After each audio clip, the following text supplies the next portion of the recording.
Good morning, everyone, and it is so good to be back to be working with each and every one of you. Um, we just went over the weekly questions from the group, but we are also going to talk about custody evaluations. What are they, and what is an MFT's role when it comes to custody evaluations? Okay. Um, it could or could not show up on your exam, but that's okay because remember, we are all MFT here, and failing is not an option, but we are also working on how to also implement some of these practices within our own practices with our clients, families, couples, whatever the case may be. And Godzilla is still out, so please excuse me. I'm kind of like monitoring him. It's Sunday morning. Sunday morning, him and I usually spend our time together. So let's take a dive in custody evaluation. What is a custody evaluation? Right? In short, it is an assessment, right? It's ordered by the court.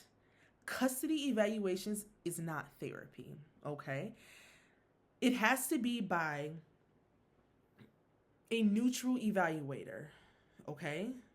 An MFT can conduct custody evaluations, but they cannot be also the MFT that is providing therapy to this family.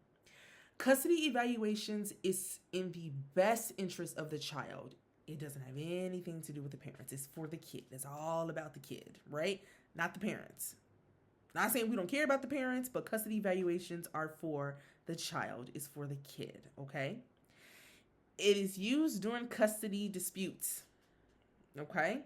That is a custody evaluation used during custody disputes. It has to be a neutral evaluator. Yes, an MFT can perform it, but they must be trained.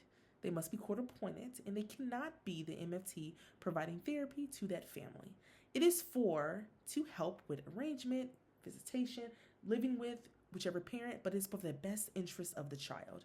Okay? That is a custody evaluation. These are some of the features. And of course, I understood custody evaluations when I was studying for my exam, just to the point where it's just like, okay, I know enough if I see a question like this coming up on the exam. But of course, as usual, I always do more research because I want to be able to teach this topic to each and every one of you. Okay? It must be approved by the court. That's what court appointed means. Interviews, observations, testing, which are psychological, and it's also like the review of records. Okay? It is, again, the best interest of the child.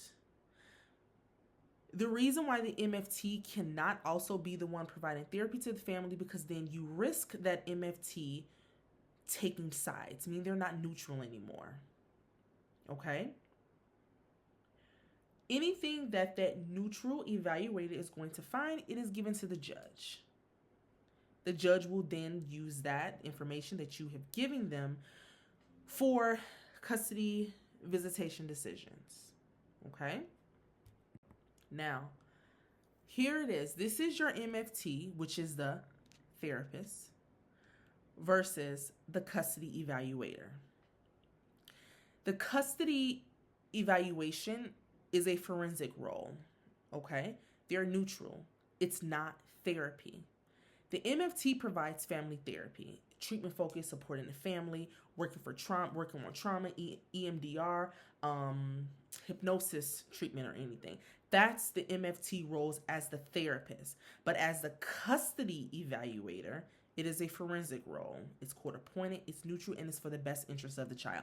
That is the difference between you being an MFT and then the person, which can be an MFT, that is the custody evaluator.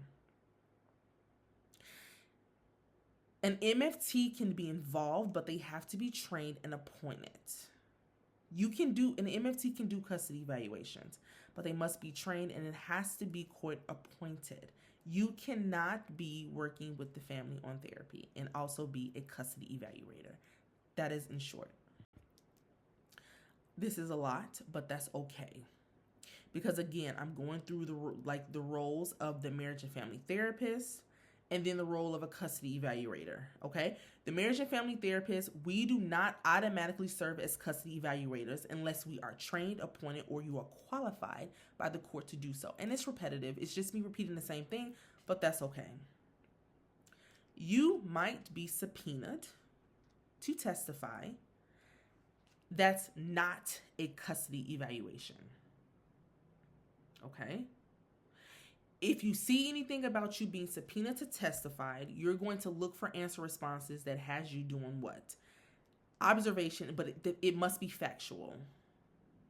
You are not to make custody recommendations unless you are appointed to do so. You don't do that, okay? You can't.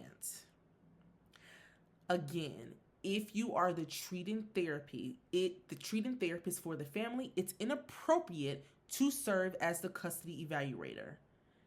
It means that you are now in a dual role.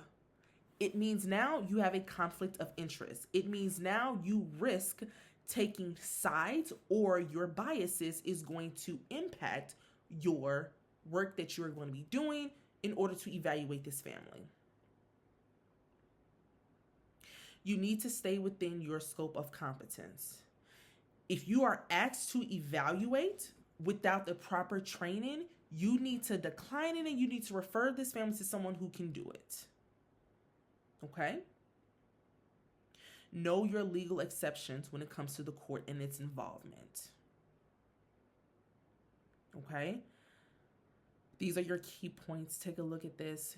Feel free, if you want the PDF for this, I can give it to you. Just leave me a comment and let me know. Let's do some exam tips, okay?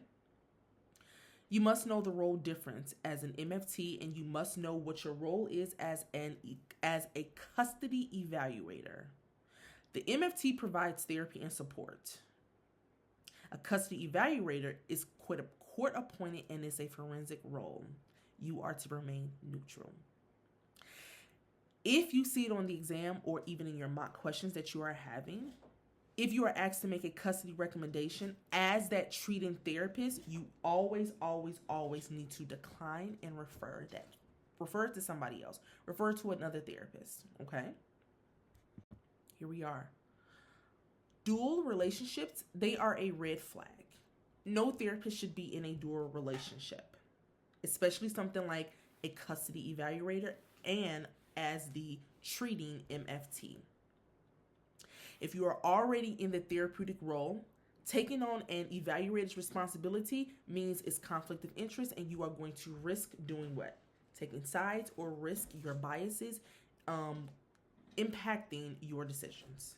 You need to stay inside of your scope of competence. If you are not trained to do a custody evaluation, you need to do what? You need to refer. Know your limits and refer out. Okay? Subpoena might equal evaluation, but that does not mean you are the custody evaluator. Factual information, records, you give information up to them, right? You still do not make custody recommendations unless you are appointed to do so. Okay? All right, this is the last one.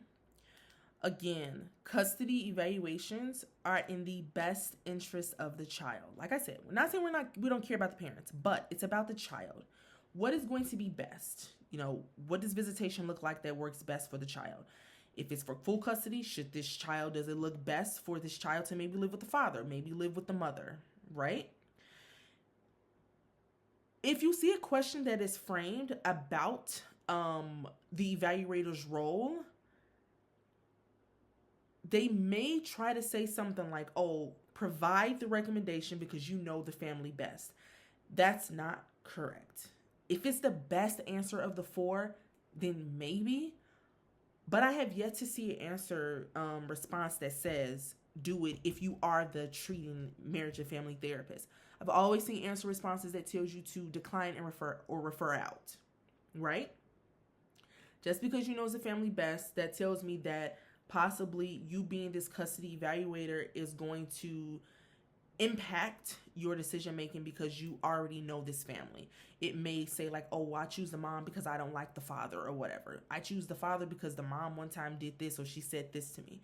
You can't do that, okay? Again, it's the best interest of the child. If you are the treating marriage and family therapist, you shouldn't be the custody evaluator. It must be court appointed. You must be trained in order to do so. If you do not have the competence, you should not be doing it. If you have any questions, comments, or concerns about this, please leave me a message as always, and I will help you if you still do not understand what we discussed in this video.